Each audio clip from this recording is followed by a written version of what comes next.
suppose thing the thing that was most relevant today was during the meditation session, which was split into two sort of half-hour kind of. I think I probably did more than an hour actually. But what was interesting about it was, oh God, actually, now I think about it, like I was a bit stuck again. But in the morning, in the morning meditation, it was like clouds lifting, kind of like a visualization of that. Them just shifting, which was just these stuck thoughts, these repetitive thoughts. And then when I got into that space, I mean, I had so many conversations today, like really, just really easy, just lovely conversations with kind of new people, bumping into people, and kind of, people talking to me about really personal things, but very heartfelt things, things that are important to them. The loss of a loved pet, loss of the mother, plans for the future, just like business, business opportunities, just like just walking in the park, going to the climbing center.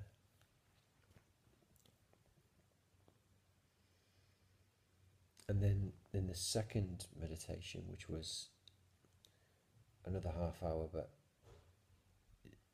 early evening, I was just laughing because I realized, or I became conscious of, how some of my repetitive thoughts appear in my mind, and it's like this thought that repeats really really quickly, and it never really goes anywhere. Um, it's almost like somebody's saying something in my ear, going, I don't know how to do this, but let's say, oh yeah, but then that'll mean that, but yeah, but that'll mean that, yeah, but that'll mean that you won't be able to. That means that you'll be, and that mean and it never really finishes. It just sort of repeats really, really, really quickly. But I've never really noticed it before, which sounds mad. But when I did recognize it, I was like, oh my god! Talk about stuck thought. It's like stuck thought with a stutter. What is this? Uh, and so I was just laughing about that, and I want to stop doing that.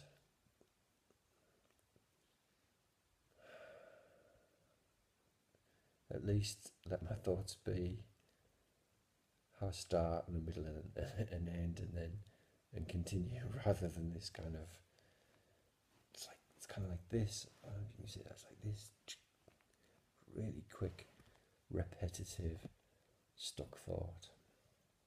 And it's only stuck because I'm resisting it. It's only stuck because I'm not letting it flow. It's only stuck because I'm not allowing my experience to be what it is, which isn't about just letting go of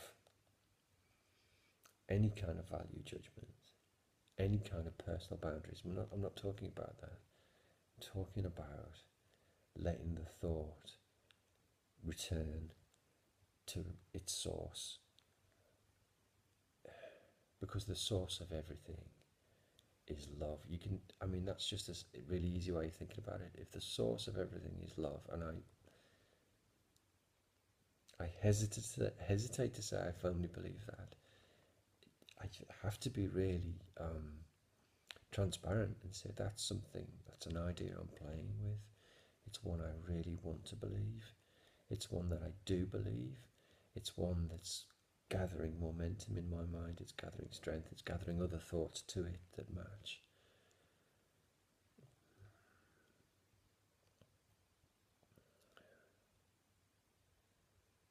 So if the source of everything is love, then release everything to love, because that's the point. That's where we're all going. We're all going back to an awareness of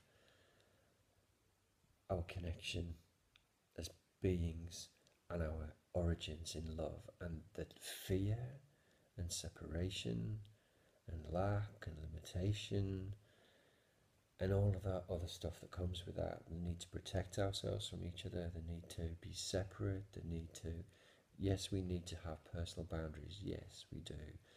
A healthy ego is a good thing.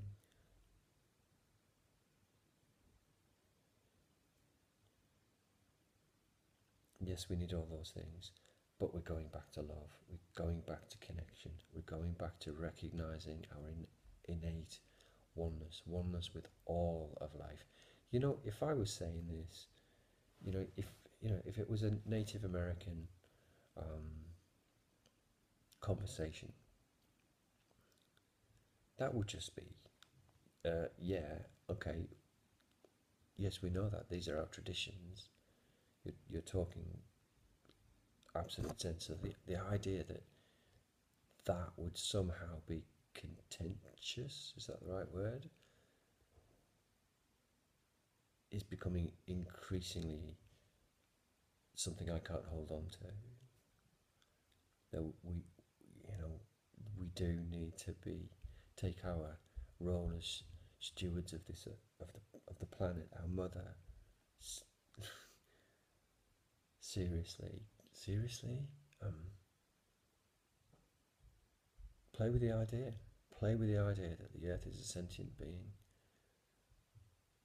that it's our mother, that it nourishes us, that we can tread lightly on it, that we can live in peace, that the divisions and the hatred and the lack of understanding and the greed and the suffering that we see doesn't have to be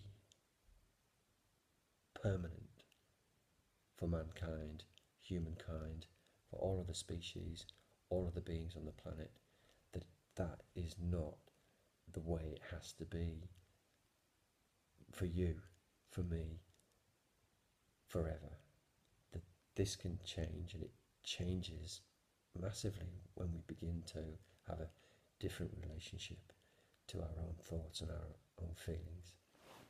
It makes me think about a program I saw today, which was, I was just watching kind of junk Netflix stuff, and there's a British actor who's well known for playing kind of hard characters, and he's got this series where he meets men who are very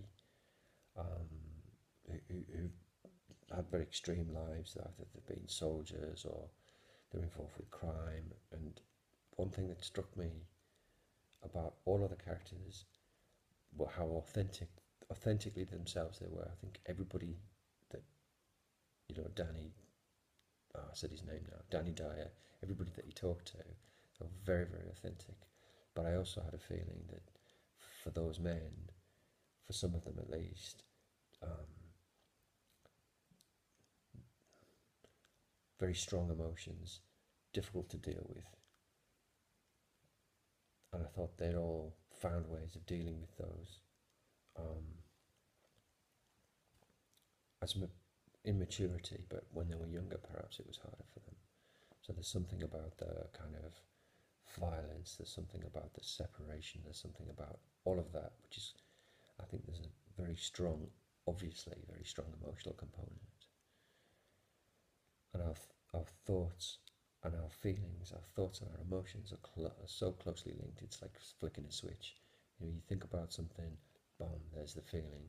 Some things we think about, well, whatever, I'm not so strongly attached to it, but where there's a strong feeling, a strong attachment, a strong thought, you get a very strong emotional reaction, which we feel in our body. And so whichever way I'm looking at this, it's so beneficial to sit, allow thoughts to be what they are, transitory, not bigger than us.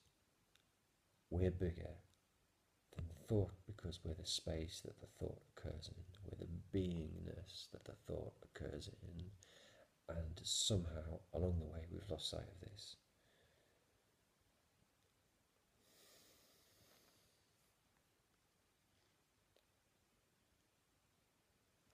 And actually, what's this, day 30?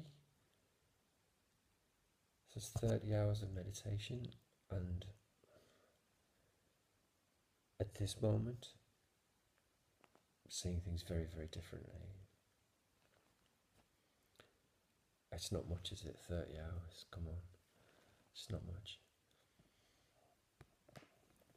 How many hours have I been on the planet? Well, I'm 48 now, so I'll do the maths.